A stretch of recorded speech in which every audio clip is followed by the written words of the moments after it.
Bien-aimés, que la paix et la grâce vous soient accordées sur ce forum dans le nom de Jésus-Christ. Alors, vous êtes sur la page Sauver pour sauver et c'est une page où vous viendrez vous ressourcer sur le plan spirituel afin de sauver les âmes que Dieu a placées dans vos lieux respectifs. Et il est très important de comprendre que la raison principale pour laquelle Dieu t'a sauvé, c'est pour que toi-même tu sois un vecteur de salut partout où Dieu t'a positionné. Il est très important de comprendre que le but de notre existence là, c'est pour que nous soyons vraiment une bénédiction pour quelqu'un sur cette terre. Alors c'est pourquoi nous aurons un enseignement en série dont le thème s'intitule les dons et l'évangélisation. Dans cet enseignement, nous allons parler de comment nous pouvons utiliser nos dons pour évangéliser. Parce que les dons que Dieu a placés en nous, ce sont ces dons-là que Dieu utilise pour gagner des âmes pour lui. Alors c'est pourquoi je veux qu'on aille dans le livre de 1 Corinthiens chapitre 12, versets 4 à 11. Je vais lire. Il y a diversité de dons, mais le même esprit. Diversité de ministères, mais le même Seigneur. Diversité d'opérations, mais le même Dieu qui opère tout en tous. Or, à chacun, la manifestation de l'esprit est donnée pour l'utilité commune. En effet, à l'un est donné par l'esprit une parole de sagesse, à un autre une parole de connaissance, selon le même esprit, à un autre la foi, par le même esprit, à un autre le don des guérisons, par le même esprit, à un autre le don d'opérer des miracles, à un autre la prophétie, à un autre le discernement des esprits, à un autre la diversité des langues, à un autre l'interprétation des langues. Un seul et même esprit opère toutes ces choses, les distribuant à chacun en particulier comme il veut. Gloire à Dieu. Alors il faut comprendre quelque chose. Lorsque le Saint-Esprit vient sur toi, il vient avec des dons. Il ne vient pas seulement pour te faire balader dans le monde. Il vient pas simplement pour que tu parles en langue, non, pour que tu roules par terre, non, pour que tu cries, non, c'est pas cela. Mais en dehors de cela, il vient avec des dons en nous. Et le verset que nous venons de lire, ça parle des dons que le Saint-Esprit donne à la nouvelle naissance. Il dit à l'un est donné tel esprit, à l'un tel esprit est donné, à l'un tel don est donné. Donc cela veut dire que tous les saints dans la foi ont des dons en eux.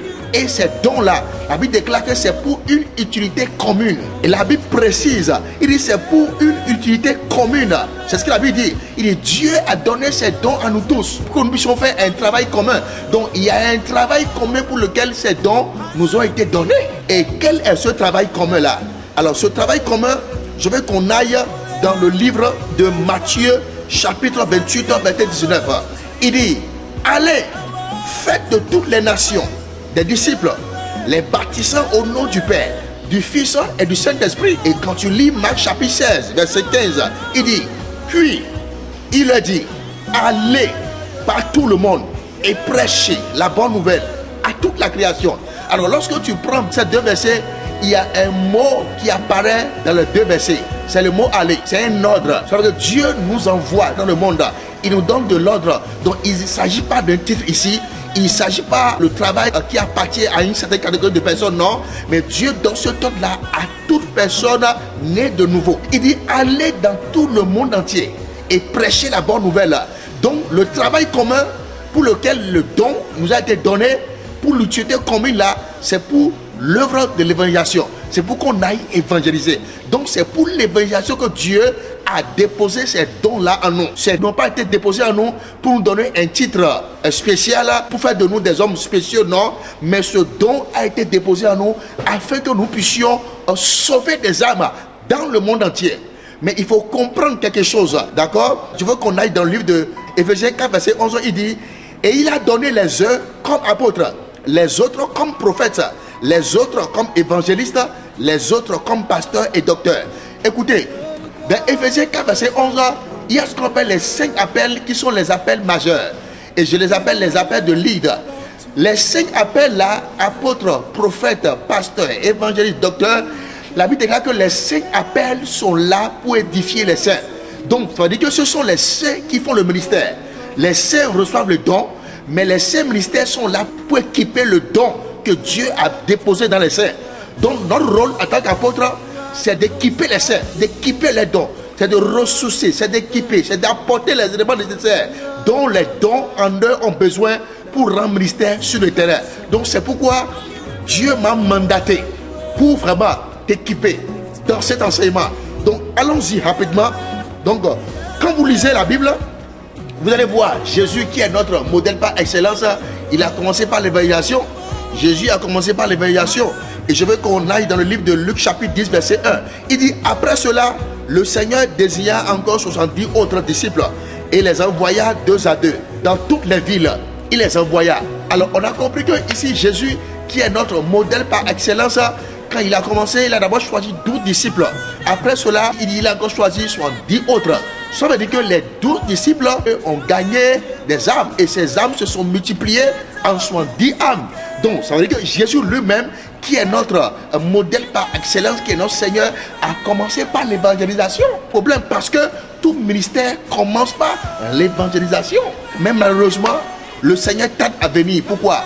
Parce que il faut que l'évangile soit prêché dans tout le monde entier. Il dit, et enfin viendra la fin. Mais pour le moment, il n'y a pas encore des âmes prêtes pour aller sur le terrain pour prêcher l'évangile. Et je sais que des efforts sont faits par beaucoup de missionnaires. Les efforts sont faits par de nombreux hommes de Dieu sur le terrain. Mais c'est insuffisant. Pourquoi? La Bible déclare que beaucoup sont appelés, mais il y a peu d'ouvriers. Donc il y a peu d'ouvriers sur le terrain. C'est pourquoi si tu m'écoutes là, ne gaspille pas ton temps. Le temps est proche. Et il est important d'être capable d'aller sur le terrain pour gagner des âmes pour le Seigneur.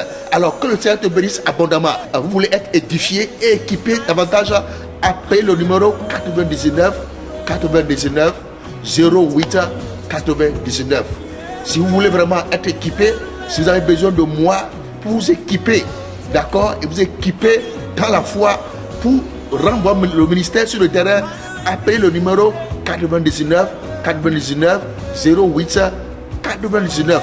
Ou bien vous pouvez écrire par WhatsApp à ce numéro-là. Votre serviteur, Apôtre Georges et Haron. Demeurez bénis. Amen.